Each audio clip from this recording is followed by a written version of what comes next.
Hello, and welcome to the fourth and final part of our series of trainings on electronic UPR advocacy. In this portion of the training, we will talk about sending the emails after you have prepared your countries to target and your one-pager.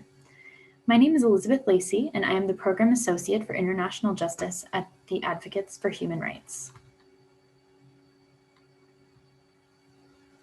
So now that you've prepared your list and you have your one-pager, it is time to send the emails, and the process is fairly simple once you have all of your materials together. So you can start by creating a generic template that I'll walk you through in a minute. And then you'll want to customize each of those emails in order to thank the countries for their recommendations at the last UPR. And finally, you'll attach your one-pager and or a link to your report. You'll also want to make sure that you include an ask, either to set up a meeting or to invite them to a virtual side event that you've organized, or if you're participating in one, or both. It's really good if you can have more contact in addition to the email. The email is really more of an introduction and an initial contact in order to make sure you can share your information with delegates. And now I'll share my screen to show you an example of a template. So this is an example of a generic email template that the Advocates uses when it sends out emails. So as you can see from the start, we've got a subject line. And so this says information for country's delegation to the Human Rights Council for, and then the number of the session of the UPR and the date. So you can access this information about the session of the UPR working group on the OHCHR website.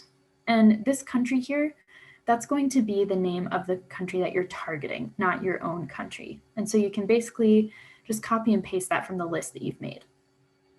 Then you'll want to start your email with a general salutation, dear adjectival form of the country, delegation to the Human Rights Council. And you can find the adjectival form if you're not sure of countries just by Googling them. You can just say Canada adjective and it'll tell you Canadian. Some of them are a little bit tricky, so you may need to do that as you're going through the process. And you can start with a general, I'm writing to your delegation.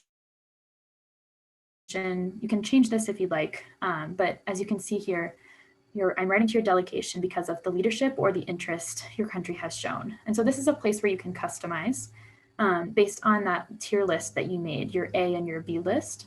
So I would suggest that you include leadership for those countries that you identified as your A list or countries that gave recommendations. And then use interest for countries that are maybe in your B list or maybe aren't quite as good on the issues that you're talking about. And then you can include issues in your country at the end. And then this part in bold is where we have our ask. So we're saying we hope to be able to share information about issues in your country in advance of blank session of the UPR. And then here, if you are available, we would also like to set up a meeting with you to discuss these issues further. And you can do that, either over Zoom, in a phone call, but also if you're within your country and it's safe to do so, you can go directly to the embassy that you're targeting to have that meeting. And then optionally, you can also include, we would also like to invite you to a virtual site event on whatever date you've decided on, where we will share more information. And so you can also include a link to that site event if you've organized it or if you're participating in it. Then we're moving on to this section where we talk about the recommendations that the country made. So you can just copy and paste the full text of that recommendation from the list that you've compiled. And you can say, this will be where you put your own country or the country that's receiving the recommendation.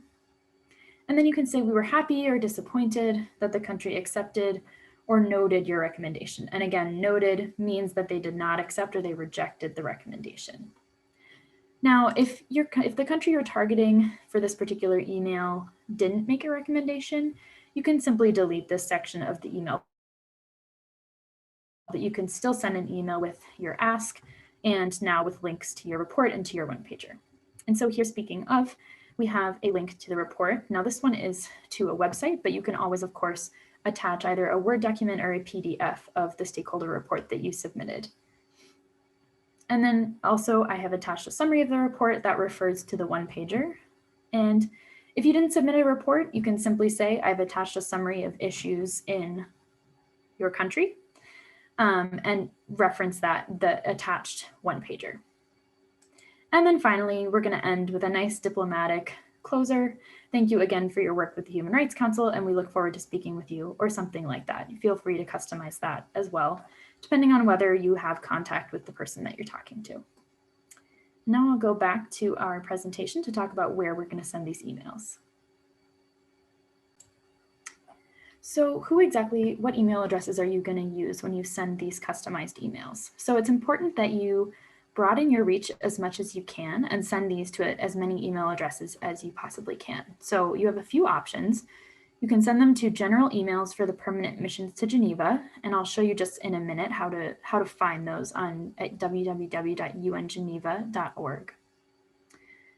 You should also send emails to the local embassies of the countries you're targeting within your country. In general, you should use your existing contacts as much as you can. So use their general email,